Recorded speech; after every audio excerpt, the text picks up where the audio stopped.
পৃথিবী বড় স্বার্থপর, দুনিয়া বড় স্বার্থপর। দুনিয়া কাউরে জায়গা দেয় না, দুনিয়া কাউরে জায়গা দেয় না।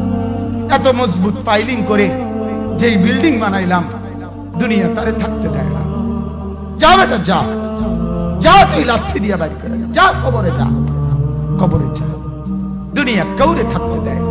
দুনিয়া কত ক্ষমতা ধরকে মাটির নিচে ফেলায় দিছে, দুনিয়া কত সম্পদ আলাকে মাটির নিচে ফেলে দিছে, দুনিয়া কত সুন্দরী নারীকে মাটির নিচে ফেলায় দিছে, মাটির সাথে রেজা রেজা করে ফেলছে।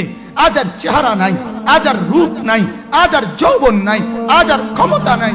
এমন বাদশা ছিল পৃথিবীতে যার হাতের আঙ্গুলের ইশারায় মানুষের গর্দান উড়াইয়া দিত, যার হাতের ইশারায় উঠত মানুষ, বসত মানুষ। আজ বাদশারা নাই, আজ সম্পদওয়ালারা নাই, আজ মালওয়ালারা নাই। দুনিয়া কাউরে থাকতে দেয় না, কাউরে না দোস্ত, কাউরে দেয় না।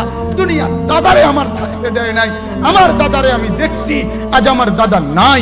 আমার নানারে আমি দেখছি, আমার নানা নাই। আমার দাদিরে আমি দেখছি, আমার দাদি নাই। আমার নানিরে আমি দেখছি, আমার নানি নাই।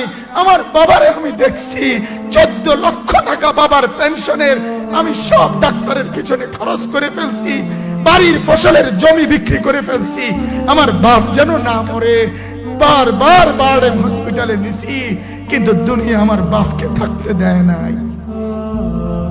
আমার বাপ কবরে চলে গেছে, দুনিয়া কাউরে থাকতে দেয় না, কাউরে না, কাউরে না, কাউরে না,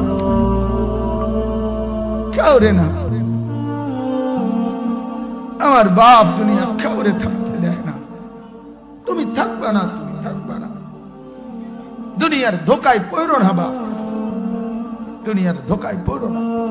মাকে বুঝান, আজ মারা বেসামাল হয়ে গেছে, আজ বোনেরা বেসামাল হয়ে গেছে, বেপরদার উৎসব তুলে দিছে। এটা যেন আল্লাহর সাথে যুদ্ধ করছে। আল্লাহ করোনা না, তুমি আরো কিছু দাও, আমরা বেপরদিকে ছাড়বো না।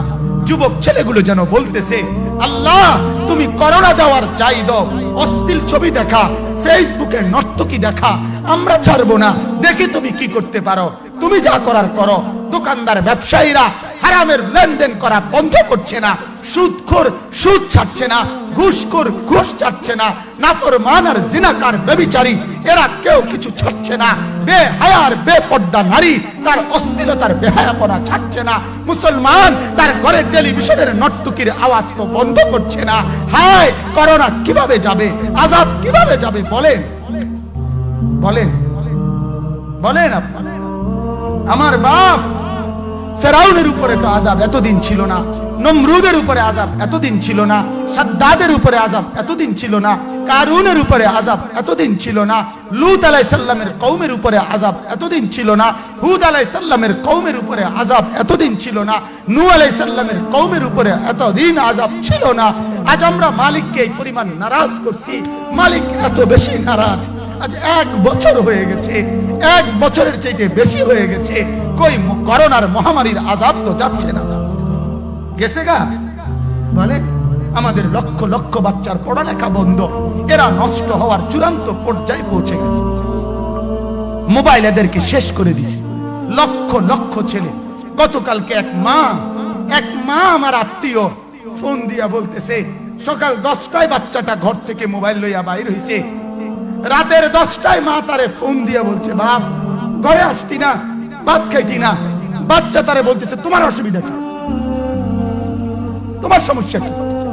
মা এই কথা বইলা কাঁদা দিছে যে, শোনেন হুজুর কদ্দুর দোয়া করো। এক বাচ্চা, এক ছেলে, সে যদি তার মাকে কথা বলতে পারে, তার মানে গুনাহ তারে এত মজা দিয়া দিছে, ফেসবুক তারে এত মজা দিয়া দিছে, ইউটিউব তারে এত মজা দিয়া দিছে, নর্তকী তারে এত মজা দিয়া দিছে, গুনার দৃশ্য তারে এত মজা দিয়া দিছে, সে মাকে ধমক দিচ্ছে। রাত 10টা বাজলে কি হইছে, রাতের 3টা পর্যন্ত দেখলে তোমার সমস্যা কি? আমার আখিরাত আমি নষ্ট করলে তোমার অসুবিধা কি? আমার জাহান্নাম আমি ঠিক করে নিলে তোমার সমস্যা কি?